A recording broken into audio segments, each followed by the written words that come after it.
Teens' brains develop differently depending on if they're night owls or early birds. It's 11 p.m. on a weeknight and your teenager still has their bedroom light on.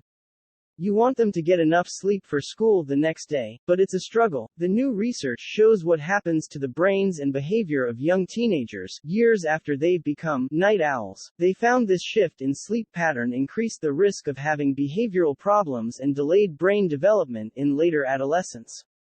But it's not all bad news for night owls. People's sleep patterns shift during their teenage years. Teens can stay awake longer, fall asleep later, and have a lie in the next day. Many teens also shift from being a morning lark to a night owl. They feel more productive and alert later in the evening, preferring to go to sleep later, and waking up later the next day. This shift towards eveningness can clash with teens' school and work. A chronic lack of sleep, due to these mismatched sleep schedules, can explain why teens who are night owls are at greater risk for emotional and behavioral problems than ones who are morning larks. Emerging research also indicates morning larks and night owls have a different brain structure. This includes differences in both the gray and white matter, which have been linked to differences in memory, emotional well-being, attention, and empathy. Despite these links, it's unclear how this relationship might emerge. Does being a night owl increase the risk for later emotional and behavioral problems? Or do emotional and behavioral problems lead to someone becoming more of a night owl?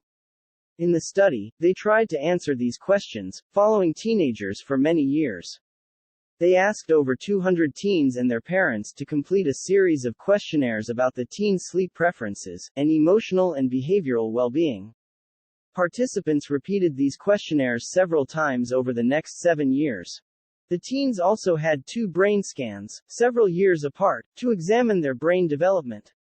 They focused on mapping changes in the structure of white matter, the brain's connective tissue that allows our brains to process information and function effectively. Earlier research shows the structure of white matter of morning larks and night owls differ. However, their study is the first to examine how changes in sleep preferences might affect how white matter grows over time. Teens who shifted to become a night owl in early adolescence, around the age of 12 to 13, were more likely to have behavioral problems several years later. This included greater aggression, rule breaking, and antisocial behaviors. But they weren't at increased risk of emotional problems, such as anxiety or low mood. Importantly, this relationship did not occur in the reverse direction. They found that earlier emotional and behavioral problems didn't influence whether a teenager became more of a morning lark or night owl in late adolescence. The research also showed that teens who shifted to become a night owl had a different rate of brain development than teens who remained morning larks. They found the white matter of night owls didn't increase to the same degree as teens who were morning larks. They know growth of white matter is important in the teenage years to support cognitive, emotional, and behavioral development. These findings build on previous research showing differences in brain structure between morning larks and night owls. It also builds on earlier research that indicates these changes might emerge in the teenage years. These findings highlight the importance of focusing on teen sleep-wake habits early in adolescence to support their later emotional and behavioral health.